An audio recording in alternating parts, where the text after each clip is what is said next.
Welcome to the CannaBiz Success Show. If you're a cannabis company owner or operator who's ready to scale your business, grow your profits, and plant the seeds to take your business to new heights, this show is for you. We'll share expert insights, industry trends, and actionable strategies to help you blaze a trail of success in the cannabis industry. Welcome to the Cannabis Success Show. I'm your host, Guillermo Rodriguez, and I'm joined by my co-host, Brett Adams. Today, we're interviewing Jake Berry. He's a CEO at Loud Labs. I just love what he has to say about his business model and what it means to be a manufacturer in the cannabis space. He goes into his story about how he started in retail and ended up on the manufacturing side. It's a fascinating story. And he's got a lot of great tips on what to talk about and how to get into manufacturing on the cannabis side. Brett, what'd you like about the episode? Interviewing Jake was great. He's the type of guy you just want to sit down and talk to like all day long, right? Have a cup of coffee and things like kind of pick his brain. Seems like a really good businessman. I really liked the new market that he's looking forward to. So make sure everybody sticks around for that to the end to see where he's looking to go next, because he's been successful so far. I have no doubt he'll be successful in that market too. So. Yeah, I mean, at one point we get into what consumers are demanding and what to look out for specifically, and we get into some real actionable tips, some real insights on where to find data and how to look at markets when you're expanding. And so that's what's coming up next on the Cannabis Success Show. And just make sure you stick around to the very end where he talks about what Brett mentioned, what market he is most excited about in 2024. Welcome to the Cannabis Success Show. Today we're joined by Jake Berry, CEO of Loud Labs. Jake, thanks for being on the show today. Yeah, thanks, guys. Thanks for the introduction. My name is Jake Berry. I've been in the cannabis industry since 2013 around. I started in Colorado as a Budtender right after I graduated college. I graduated from the University of Texas at Austin. From there, I developed a business plan to actually open up a dispensary. And so a lot of people told me that it was a great idea at the time. And I said, you know what, maybe I'm actually onto something. So I moved out to Colorado 2013, got working in a dispensary, pretty quickly realized that, I think I could figure something out to run one of these actually. And a year later, I applied for a license and was awarded one in Wheat Ridge, Colorado. So we've been in business in Wheat Ridge since 2015. I'm not doing a dispensary. I'm doing a manufacturing now. But since then, we've actually expanded to Michigan in 2020 and in New Jersey just this year, 2024. We had our first month of sales in February. So, from Budtender to owner, expanded into multiple markets, haven't taken on a ton of debt. A lot of it's just been rolled in from the money we've made in these markets, and there's just me and one other owner, and yeah, we've had some successes and a lot of failures, but we're pretty happy with where we are. So you started off on the retail side. You got that experience being right on the front end with the end consumer in 2013, very earlier on, right in the rec program there. That was an emerging market at the time, right? When you applied for a license, Jake, did you want to go into the retail, or was there something that said, I want to pursue the manufacturing side, or was it just what you were awarded at the time? Yeah, I mean, so back then, your options were pretty limited. And there was no like repository for these businesses. Nobody had really developed there's no brokers yet of selling licenses. So it was all like word of mouth or Craigslist. So I was literally on Craigslist, like finding marijuana business licenses for sale. And I reached out to probably 4 different groups, and I went and saw the facilities. A lot of them had a dispensary and maybe a grow attached to it. But at that time, the licenses were so limited that every license was automatically $2 million. Doesn't matter what the business was doing at the time; it was $2 million if you wanted to, buy some failing business to get into the industry. And at that time, looking around at what was for sale, what I could find, it was just like, I don't want to do this. I don't want to buy this piece of crap. Let's see if we can go the application route and apply for a license. And so you had multiple municipalities coming online, developing their program, which, wasn't really a thing yet. So the city of Aurora, which is essentially, the second, I don't know if it's a suburb of Denver, was coming online and building out all these regulations. And so, I was just looking through local Denver metro area municipalities that were, had cannabis programs. And so that's how I kind of got into manufacturing, because of the municipalities I was looking at, very few were coming online. Wheat Ridge happened to be coming online, and they were going to be having a lottery for a manufacturing license in 1 month. So, I actually found their posting. They were going to do the lottery a month later, and I was like, hey, this is an opportunity. Let's dive right in. Filled out the application and submitted, and yeah. That's how I had no plans of going into manufacturing originally at all. Yeah, just happened like that. And what was it about your experience as a Budtender that made you realize I can do this? Was it the demand for the product, or was it something about running the business that excited you about it, or said, I can do this and I can pursue running a business like this? Well, I think everybody has this like this idea that like the cannabis industry is some super profitable, no, like just like it's a different business, and at the end of the day, it's not. Like a dispensary is, you're running a retail business. That's all you're doing at the end of the day. And after I got into there and kind of got like demystified to like, oh, I'm selling weed, this is so different, I was like, I could start a dispensary tomorrow and run a successful retail business. This isn't that complex. People have been doing this forever. And so, I'm not trying to sound like, like I know it all, but that was my feeling back then, when I was 24, I think. I was like, I can figure this out. Jumping into manufacturing, that's a whole another thing that I was not prepared for, and had to learn a lot of like on the job type of stuff. But that's what kind of made me think that, hey, I can get this done. Because on the dispensary side, it's retail at the end of the day, making sure your inventory is right, scheduling employees, high turnover, customer service. That's what you're doing.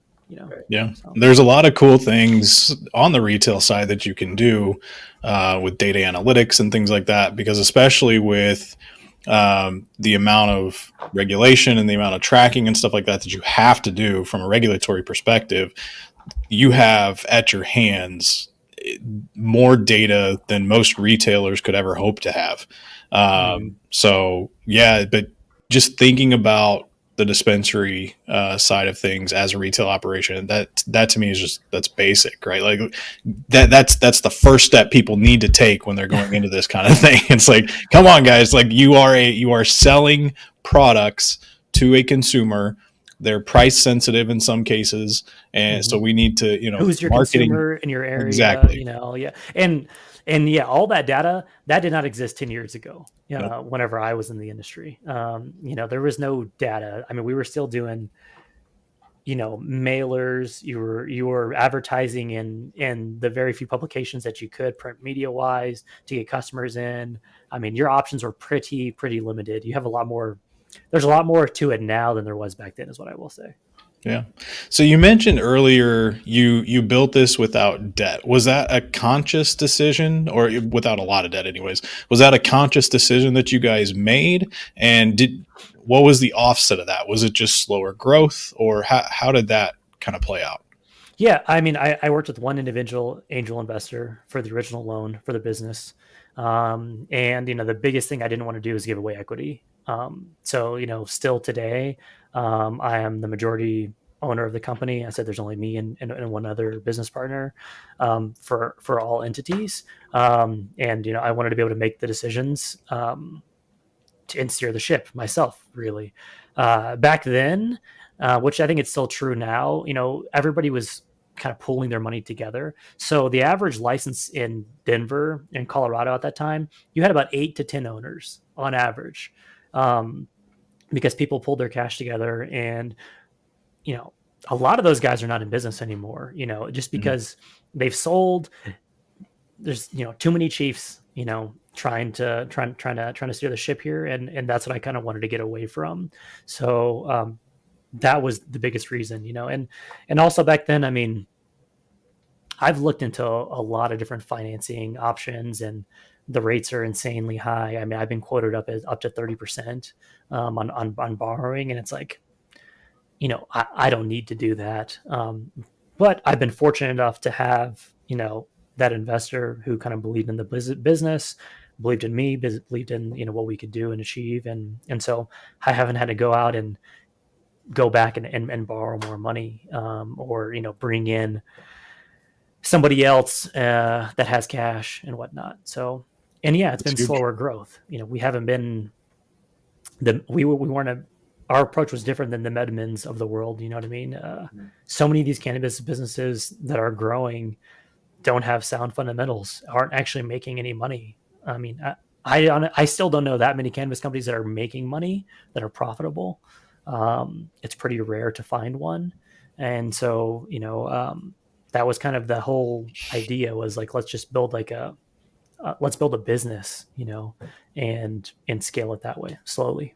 So. Yeah, I mean, if you read the stats, I think manufacturers are more profitable than retailers and so forth and so on. And I've had this discussion with a few folks of like, well, how much more profitable are cannabis companies going to be after 280E goes away? And then there's the reality that there's a lot of companies that aren't actually paying their 280E taxes, and they're not profitable anyways. And yeah. it's like it's not so much the tax burden; it's also that there is a large portion of the industry and operators that just aren't profitable. Kind of going back to your comment, Jake, about just sound fundamentals, lack of fundamentals, improving your gross margin, managing your cash and your balance sheet, and growing the business. But let's kind of go back to basics. Just I always like to just talk about your business model. Like, for folks who don't understand, you mentioned earlier you were looking at licenses where they might have been a grow attached to the manufacturer. Can you talk about what it means to be, what a business model where you're strictly manufacturing, what that looks like, who your customer and consumers, and which markets that you're in, just to kind of give an explanation of what your business model looks like today? Sure. Well, when my business started originally, I was awarded a grow license and a manufacturing license. So I've done both. Okay. And I recently shut my grow down about a year ago in the Colorado market. From learning from that, I never decided to get a grow in any other markets, and I haven't pursued one, and I don't really plan on pursuing another grow facility. So what my business model essentially is I'm a liquor manufacturer, right? So I manufacture the liquor at a warehouse, and then I distribute it to stores all across the country, right? Like that's the idea, and that's all I'm doing. So I manufacture a product at my factory. I have a sales team, a marketing team, and I distribute all these products into the various dispensaries in each of those states that I'm operating in. Cannabis is a little bit different. So each of my businesses are different entities. So Colorado is its own, facility, has its own production facility, has its own team that's doing sales and everything. And it's the same thing for New Jersey and Michigan as well. So that's the business model. I source material that I process from various grows throughout the state that I'm operating in. So in Colorado, I work with about 2 different large grows on a consistent basis. That's where I source all my material from. I've worked with a lot more than that, but I've kind of settled on a couple that I know give me good yields and are good to work with, right? And that's kind of what I've done in all of the states that I'm in. So I only work with about maybe 2 to 5 grow facilities in each market that we operate in. In New Jersey, there's actually just not that many options available because it's so new. So I'm kind of limited on who I can work with there, but I've narrowed down who I work with in Colorado and Michigan, for instance. So that's it. So I buy the raw material from growers in the state, I process it, and I sell it into dispensaries that are in the state. And yeah. What's helped you be most successful when connecting to the retailers? Because I'm sure your experience as a bud tender has taught you that relationship from bud tender to consumer really kind of makes or breaks get your brand, right. Yeah. You're not quite going all the way there, right? You're selling to the retailer. So is there anything that's taught you from your experience as a bud tender, or anything you've learned along the way, is like how to really connect with the person that's going to be selling your product to the very end consumer, make sure they're promoting your product? Or is there any thoughts around how you've been successful with that? Yeah. I mean, this actually kind of goes back to when I was a bartender. We can talk about that, but that's who's selling your product at the end of the day. So they have to buy into your brand, into your product. And most bartenders are pretty fickle. They will love your brand 1 month and move on to the next hot thing the next month, right? So there's not a ton of loyalty there either. So there's all types of things you can do. There's incentives, programs, but for me, it's just been about developing a quality product that's always available on the shelf, and then having good brand reps, or sales reps, excuse me, that are going into these stores and that are, happy when they go in, sampling out the budtenders, the teams, and, getting the budtenders to like us. And, a lot of times our most successful stores are ones that we can develop that relationship with. We become a staple on their shelf, and the product's just always available. And so, any of the budtenders that are customer facing that are selling our product, we just become the go-to product. It's like, it's the affordable product that's quality, right? So, that's kind of the customer base that I'm going after, is that middle tier. I try not to go after the super price conscious individual, and I try not to go after the super, highest quality customer either, right? Because those are much more narrow. So I'm trying to build a wider base. And so a lot of that's just like pricing, setting those things at appropriate levels. But it's also market dependent. Like, that category that I'm going for doesn't really exist in the Michigan market, for instance. But it does. It's been hit the most by pricing, is what you mean by that there? Yeah. I mean, that's a pure price driven market. That's all that it is. Compared to New Jersey, that's newer, and you're able to be in that middle ground. Yeah. And I'm actually at I'm the lowest prices in New Jersey. But I'm meeting the margin that I want to make there, which is very good. And I'm not gouging. A lot of the individuals that I'm pricing against, I know they're probably, 80% is what they're making per product. And like, that's like kind of outrageous. And, my goal with the New Jersey market, entering it and going up against the major MSOs that are there, the GTIs, the Curaleafs, Veranos, etc. It's like, I need to gain market share now while there's not as much competition. And so I'm going to be priced competitively. I'm not going to super undercut the market by any means, but I'm also not going to try to go in at really high prices and gouge now and grow slowly in the marketplace, So it's a different approach there. But yeah, I mean, the average consumer in New Jersey can spend a lot more money because their average incomes are much higher than Michigan, for instance. But there's a lot more things plaguing the Michigan market than just like income of individuals. It's just way too much competition from the illegal market and the legal market. I think the regulations were put in place pretty poorly by just giving away way too many licenses, and then just not enough enforcement against the illegal aspect. There's a lot of illegal product that's being sold in dispensaries in Michigan that comes into legal operators that are selling this product there, which artificially lowers the prices. And so I don't know. There's a lot more to talk about with that if you want to go. No, that's a great topic. You kind of read my mind, and I was wanting to get into the differences in the different markets. With you being in different markets, before the show, I forget, was this before the show, or because we were having a good conversation before the show, we went right into it. But we were talking about how, when you started, there wasn't the data analytics that we have now.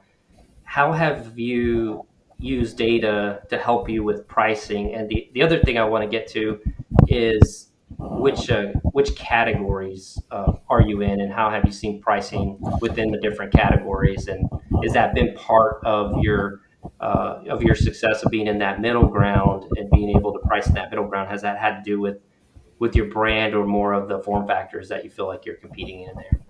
Yeah. We haven't talked about that. So we have Loud Labs produces uh, three different brands. So our main category is Pyramid, right? And so that is our vape option and concentrate option. We also have Zubies, which is a gummy line, and we're going to be introducing a hard candy line as well in the next couple of months. And then Doinks is our infused pre-roll category. So those are the main three categories that I operate in. Those are also three of the largest categories by share when you look at the whole pie, right? Flower is 50% of the total market, no matter what. And then it's vape, then it's gummy, or I think pre-rolls like right there after vape, and then you kind of have everything else. So I'm competing in pretty large categories right now.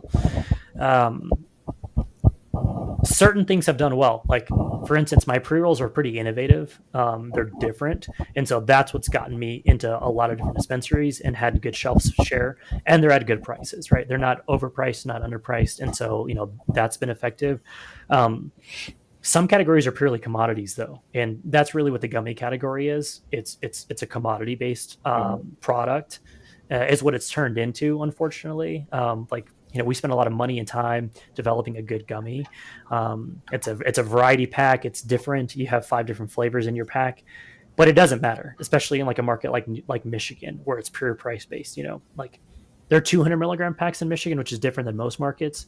And it can be 200 milligrams in one gummy, as long as you put, hey, if you cut this in multiple pieces, that's your serving size, right? So it's like there's kind of shenanigans like that happen. And so if you want to be competitive on the gummy market in Michigan, you need to be selling a $2 200 milligram gummy. Well, the only way to do that, where you can actually have any margin, is to kind of play by those rules. So that product's just become a pure commodity in Colorado, in Michigan, and I'm sure it will in New Jersey as well. But that same product that I'm making in New Jersey, I'm selling for $15 wholesale, versus Colorado, I'm selling it for $4 wholesale. Realistically, so there's a huge price difference there. And then vape is somewhat commodity, but you still have individuals who are looking for products that are a little bit better, get you a little bit higher, etc. And same thing for concentrate. So you can kind of play the middle ground in vape in certain markets. Again, Michigan, vape is a pure commodity at that point in time. So if you want to be successful in getting onto shelves, you need to be pricing your product at $4 to $5 wholesale for a full gram cartridge, which nobody's making money at. And so what I have done, and kind of like what some of the tools that I'm using, is I get weekly reports, or really it's monthly, that kind of follow the price compression that's occurring among each of these categories. So I get a vape, a concentrate, a pre-roll, etc. That's following the prices that are being listed in the stores, week over week over week, to see if like, okay, hey, I'm starting to see a decline.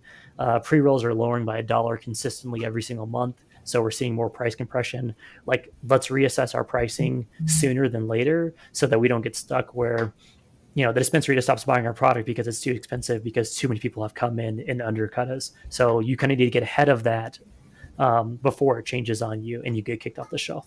Because kind of like what we said, there's not a lot of loyalty, and it's kind of market dependent. But if you have these good relationships, you can stay on the shelf and they'll have those conversations with you.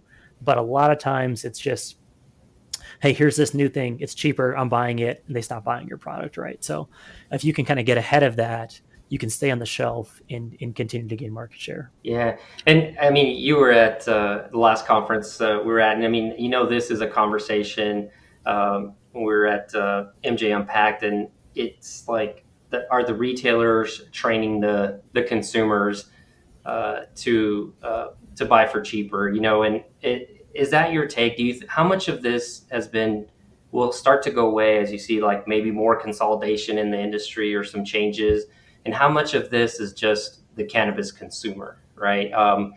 Do you see it? Do you see the trend kind of stabilizing at any point, or do you see this as more of like, this is the market I think we're going to deal with for a long time to come, where you're going to have a new market followed, great first year, and then slowly you'll see prices per item start to kind of compress over time and eating away at margins? I think we're gonna see it eat away no matter what. Like like the margins that I'm seeing in New Jersey, they're not going to exist for very long. I mean, we can talk about Missouri.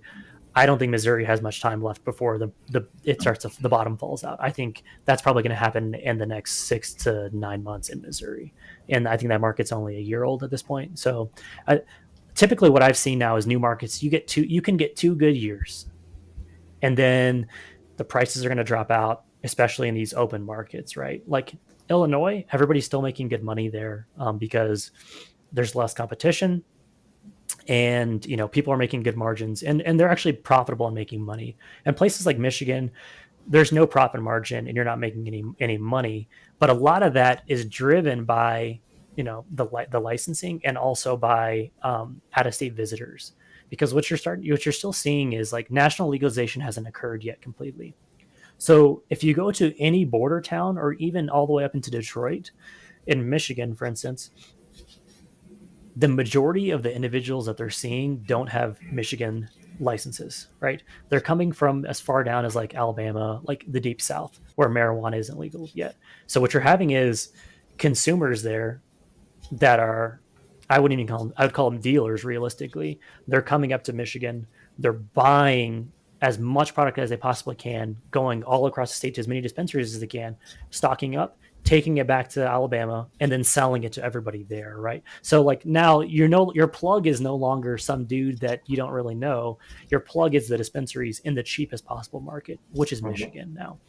So I think prices will actually increase in Michigan once you start to see like national legalization happen, and a lot of these licenses start to go under, because you're going to say, okay, the volume game doesn't work anymore here, because that out-of-stater who's coming up, that customer doesn't exist anymore, because once it becomes legal, closer to them, they're no longer coming here. And it's kind of what's happened in Colorado. I mean, in Trinidad, for instance, now that New Mexico's legalized, everybody from Texas who we were getting in Colorado is now just going to New Mexico, skipping Colorado altogether.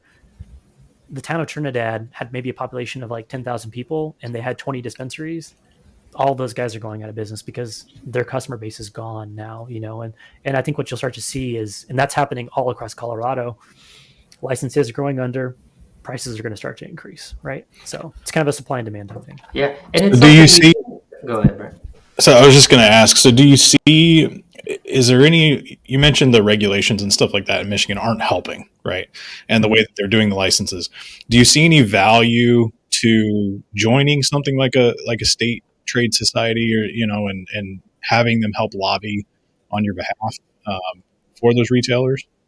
I definitely do. We're part of an organization in Colorado, for instance, MIG is the name of the organization. And, they work really hard to, lobby for things that the industry wants to make it, better for us. But it also depends on how it was legalized. Like if it was a voter approved initiative, like it was in Michigan, it's very hard to change any like fundamental rules that are affecting the industry. Right. So it's like, there needs to be license caps. It's just the bottom line. Like, unfortunately, like I know nobody wants to say that, and capitalism is great. It's like the greatest, thing ever, and I love capitalism. But like, unregulated capitalism doesn't really work. There's a lot of losers that are created from that, right? And that's what you see in a lot of these open markets. I know a lot of people in Oklahoma who, anybody with a pulse could go and get a license in Oklahoma, right?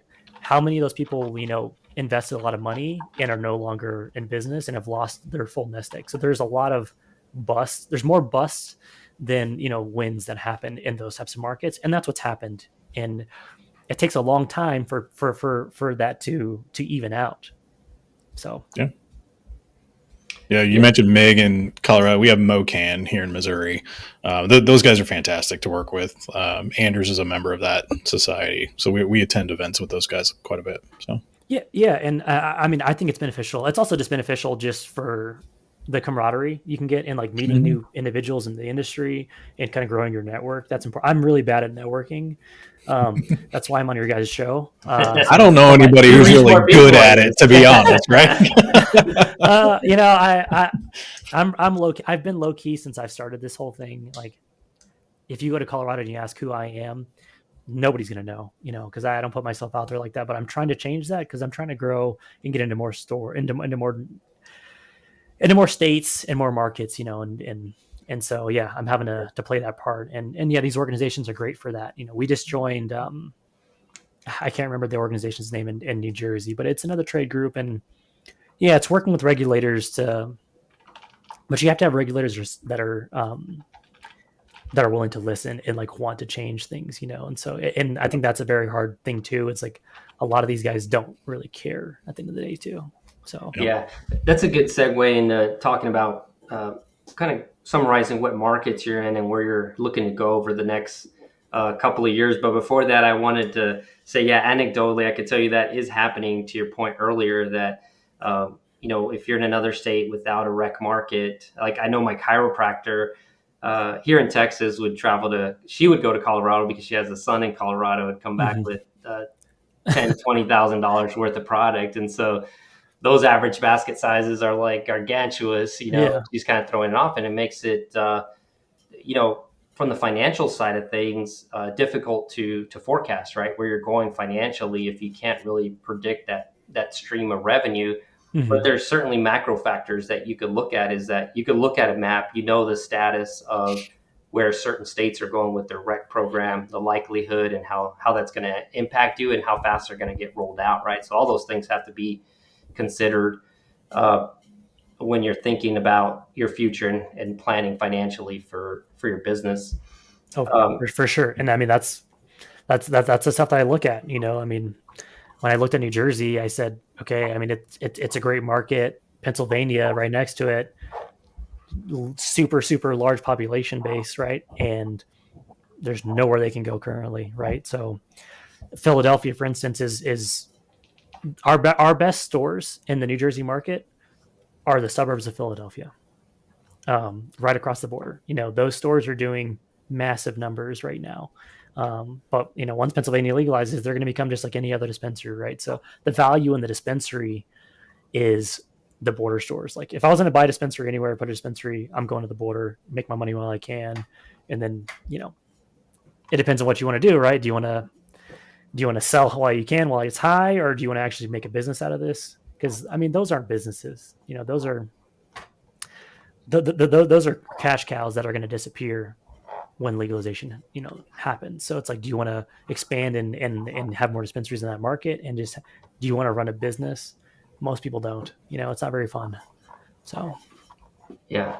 There's always like, forward looking approach to things, right? You could look at what's happening. But what you've seen with a lot of business owners in general, right, is that lack of planning into what may change into the future, right? Today's run rate is not next year's or the rate the year after that. So you got to properly plan what's realistic and how you can continue pivoting around the changes that are going to happen. So you mentioned going into the New Jersey market. Like, as a manufacturer, can you talk about that process for like how you grow, how you, not within an existing market, but how you step into another market? You apply for a new license? Do you partner with someone? Can you tell us a little bit about that? Yeah. So, I mean, it's, I'm constantly monitoring. All I do is read, right? I'm reading every single day. I'm reading about all the new markets. I'm reading about, what Brian Kemp in Georgia is doing with weed and all these different, people, like what's coming in the pipeline. And then I start researching, okay, what are my populations in each of these places? I know Colorado has like 5 million people, started at 4. I know this is like probably the general market size. I can be lucky if I can carve out X amount of money out of this market.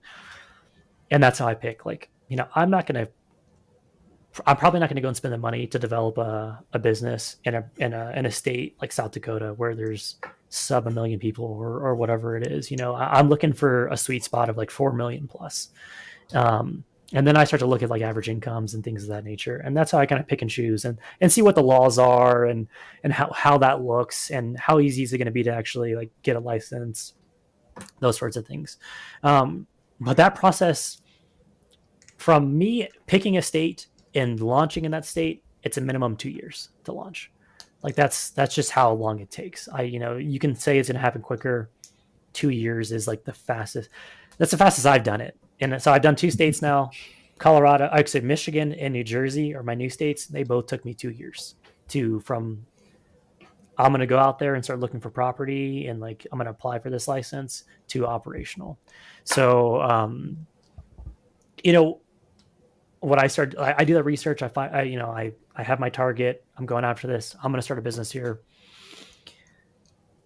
And a lot of how the next part is going to be dictated by like which municipalities are going to be opting in. Have they already opted in yet or not? And then, what I do is I just go do it myself. It's like, I have never had a real estate agent find a piece of property for me that qualifies for cannabis.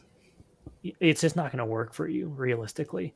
You got to get your ass out there. You got to drive around and see if you can find property. You got to be looking for signs on people's property that says for sale that aren't listed online. The 2 properties that I found, neither of them were listed online for sale.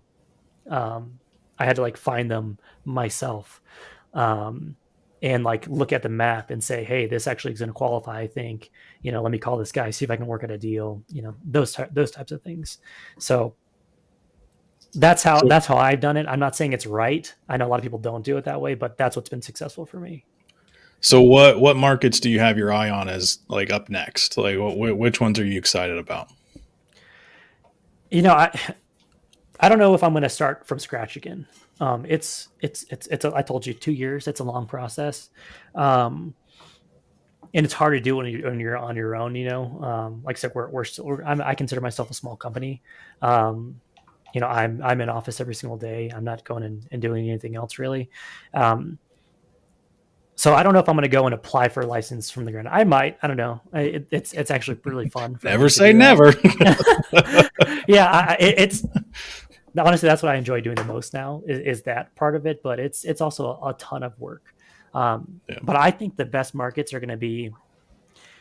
I think Ohio is going to be the best market in the country next year. They're actually probably next year, 2025. I think Ohio will be the best market in the states, like hands down.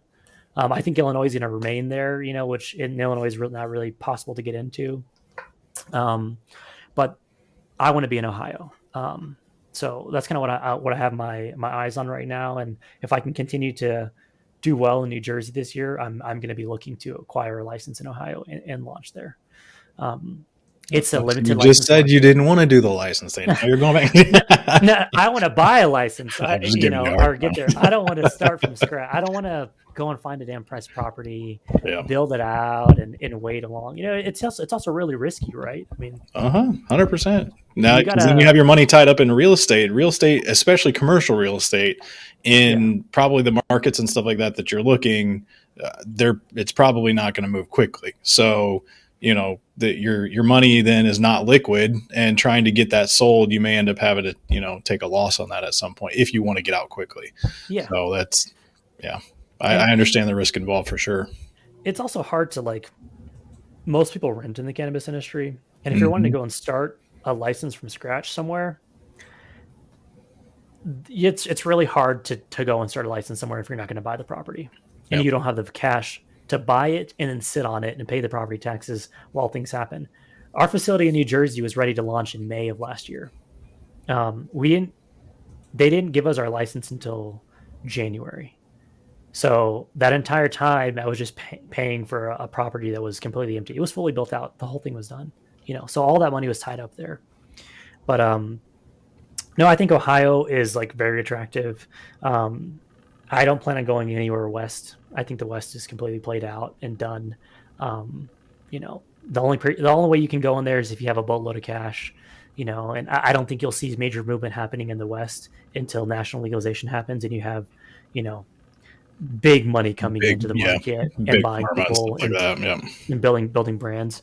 So, I think that the South is interesting. I want to go back to Texas eventually. That's kind of the game plan, but I don't know if it's ever going to happen because of how bad the CBD market is out there. The converted Delta 8 crap, it's everywhere. If they don't get that handled, there's not going to be any money to be made for people like me that are doing it the right way in that market. But like I said, I think Ohio's the best right now. And nobody else is really there yet, right? Minnesota is going to be interesting when that comes online. I think Michigan's going to lose a lot of business when that happens, and that's going to be a pretty good market. It's going to be somewhat limited too because the only licenses that they're issuing are social equity licenses, so there's only going to be very limited dispensaries, limited processors. So if you can get your hands on one of those licenses, you're going to be in to make some good money in that market for a long time. And I think that's what you got to kind of look at too. It's like, we talked about this. The markets are only good for about 2 years, right? Before it falls off a cliff.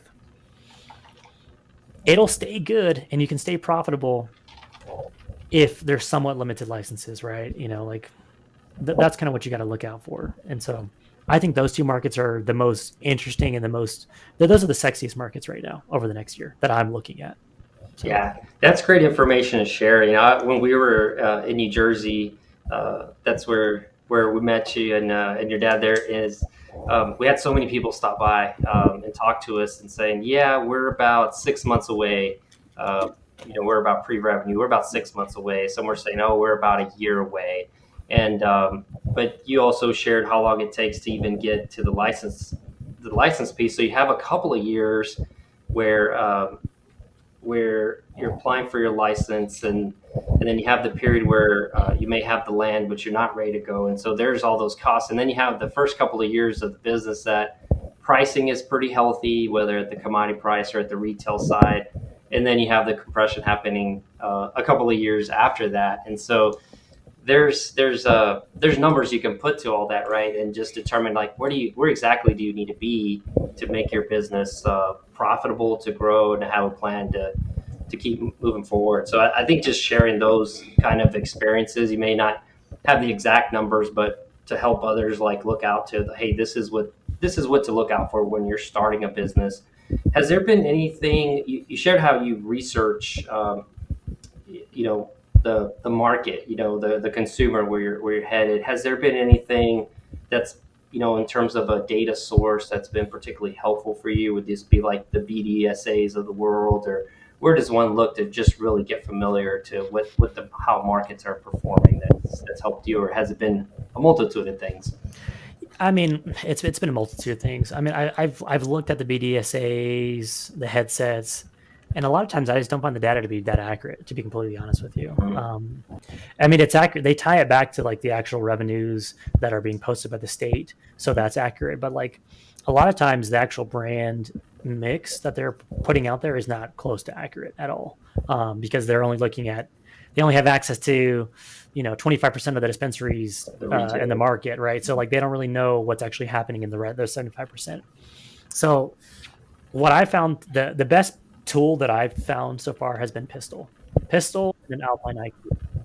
Those are the two tools, and I'm not trying to plug them. I don't actually use Alpine. I have somebody else I know who uses Alpine. I use Pistol. That's the only truly accurate data that I found, because what they're doing is it's a new way of doing it, but they're scraping all of the menus that the dispensaries are posting, right? So almost every dispensary is using Dutchie, iHeart Jane, whatever, and they all have online menus, right? And that's kind of the beautiful thing that's happened since COVID. Everybody now has an online menu. A lot of dispensaries didn't before, but now when we move to online ordering, that's just part of the business now, baby. And you have to put yourself on there for online ordering. And what a lot of these platforms are doing now is just going and saying, okay, out of the 600 dispensaries, 550 of them have online menus. They're all listed on Weed Maps, Dutchie, whatever. We're going to go and scrape all that data every single day and give you real-time data, of what the prices are. Have your products sold through? What's your sell-through rate? What's the price point in there? How many unique brands are on their shelf? Things like that, and it's really granular data that you can like use to really know what's actually happening in the market. So yeah, I think that's really helpful because there are so many platforms. There's a more market based, like the BDSAs. There's a more, like you said, at the very granular level, at the retail level, like the pistol data. So I think it's helpful for folks just to know exactly like where to look and what's been helpful, like on a real level, like from your experience, what's been helpful. yeah, and So like the states also put out a ton of data too that you can look at that I think is very beneficial. But the granular stuff is what I like, and so yeah. yeah. So as we're getting close to the end, just want to get your take is, as far as moving into new markets, you said until legalization happens, how do you see that affecting, how do you see the reschedule affecting any of your future plans or your business in general? And then how do you see legalization just affecting, and I assume when you mean legalization, you mean complete deschedule, right? Yeah, like I mean, I think we've all come to the agreement that like Schedule 3 doesn't really mean jack shit to anybody, right? At the end of the day, full legalization I think will change a lot of things. I think you're going to see a lot of people like me that are smaller guys that don't have just like globs of cash to continue to grow kind of go away. We're going to get acquired. It's just going to happen. There's just no way you can get around it. I don't think there's any like independents that are like big enough players to where they can compete against those guys that are going to come in with millions and millions of dollars, and focus purely on branding, right? So I think you're going to see a lot of people like me kind of disappear potentially. I don't know. I think it's going to be weird with the whole interstate commerce thing. I think that's going to play a big piece in this as well. If I'm Colorado regulators, I don't want to allow my state to start selling weed from California. Why would I want to do that? You're going to put away all those jobs and those businesses that you're receiving like tax revenue from directly. Those are gone. Like all those jobs are gone as soon as that occurs, right? So it's like, I don't know what the incentive is for these smaller states to allow a California to come in and flood their market with cheap weed, right? So we'll see. We'll see. I think you're going to have some states that do it. I think it's going to start off smaller, where like the tri-state area, like Connecticut, New York, New Jersey, they have a pact together, and like you can start selling in between, and those become like a larger market that you have to play in. So I think that's going to be an interesting piece to navigate, and that's what's really going to affect my business, is seeing how that occurs. And I don't know. I think I'm in the minority. A lot of people think that it's just like legalization is going to happen, it's going to come out, and everybody's going to be trading weed with each other across state lines. And I don't see that happening. I think most states would be kind of dumb to do that because they're going to lose out on a lot of money, and they're going to lose out on a lot of jobs in their town and their cities and their states. So. Mm-hmm. Yeah, so from the regulatory aspect, I think you're correct, right? I agree with you 100% on that piece. As a business owner, with what you're doing, I mean, would you see a benefit to, hey, I can go get same standard high quality product that at half the cost, ship it in from California into New Jersey, instead of buying there locally in New Jersey? So do you see that competing, those two competing? Like where are you at on that fence? I mean, I think, yeah, I mean, but do you have enough money to take advantage of that? Okay. So like in California, you already have these massive factories that are built out to handle a market like that can easily expand and grow bigger. Now I'm competing with those guys who've invested all the money into their one state that they can supply the whole country, right? And so I'm competing against economies of scale here. So yeah, I can get product cheaper, but like I can't manufacture as cheap as those guys either with the way my business is set up. So it's like it's not a benefit to me at all, to be honest with you. And that's why I say like what you're going to have is it's going to, depending on how the legalization happens, that's who you're going to see the winners and losers are, and once California can come in and sell directly into Colorado, me manufacturing there makes no sense, you know. And if that occurs and they say, hey, it's a free for all, you know what I'm going to do? I'm going to shut down my businesses in 2 states, you know, and I'm going to have a central manufacturing facility, and then I'm going to have maybe satellite offices where I send product to there and sell into those markets, right? So now the city of the town that I'm in New Jersey, where I have to pay a 2% tax on my total revenue, that's gone, right? Because that's an added expense that I no longer have to pay now. So that city's going to lose out on all that money. All those employees there are not going to have jobs there anymore, right? And I'm just going to bring all my labor into one place, probably where I can produce it the cheapest, right? Mm-hmm. Where's that going to be? Probably not in any of the states that I'm operating in now. It's probably going to be somewhere in the South where I can get cheap labor, right? So I think it's going to change a lot of things, and that's going to be the only way you can actually have those economies of scale, you know, is by having that central manufacturing facility where you just do everything at one place.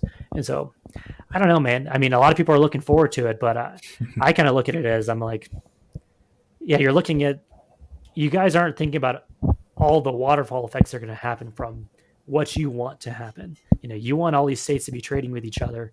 You don't realize how many people are going to lose their jobs, how many businesses are not going to exist anymore, you know, and how some of these marijuana industries aren't going to exist anymore. You're not going to have processors and growers in the state of Colorado anymore. You're just not going to. So this was a fantastic conversation. I thoroughly enjoyed talking to you, Jake. So this was awesome. Thanks for coming on. I really appreciate it. You know, by no means, I don't know if I'm right about any of this. No, stuff, absolutely you know? not. Yeah. And I'm just not one to sugarcoat it either. So I'm just to tell you what I'm thinking, you know, and this is the kind of things that I consider in my head. But you've been successful in what you've done, right? And so there is some weight behind that, right? So it's even if you're wrong, even the best of us are wrong all the time, right? I'm a huge fan of Gary Vaynerchuk. He's wrong more than anybody, but he's one of the most successful people in the country, right? So it's not about being right or wrong. It's kind of about how you pivot and how you adjust and what you do with that information to make, you know, different decisions or whatever next time. So I won't hold you to it on your predictions here. It's eventually going to get to that level where we're trading back and forth. I think it's just about how long is it going to be, you know, or how many of us are still going to be, am I still going to be in the industry when that happens? Do I want to be in the industry when that happens? You know? Yeah. Who knows? But the value is in running those scenarios, you know, seeing what it means for your business and how you can get around and plan for all that. So completely agree with Brett. It's been a pleasure having you on our show. I think our listeners are going to benefit so much from what you've been able to share. And before we go, where can people find you? Where can retailers connect with you if they want to reach out to you and work with you? Yeah, guys, we're actually in the middle of launching a new site for Loud Labs that's going to have all of our brands on it. If that's not up by the time this airs, that website is loudlabs.co. In the meantime, you can find us at Get Zubies, Get Doinks, Get Pyramid. Those are all of our social media handles. And then you can email me directly at jake@loudlabs.co. That's LOUDLABS.co. Awesome. Jake, it's been great having you, and just want to thank everyone for joining us on the CannaBiz Success Show. That's all we have for today. Thanks for having me, guys. It was a great time talking with you all. Hopefully people gained something from some of my insights. So thanks again. I did. This was fantastic. All right. Thanks, guys. Thank you. Enjoy this podcast? Visit our website, anderscpa.com/virtual-CFO-cannabis to get more tips and strategy for achieving business success in the cannabis industry.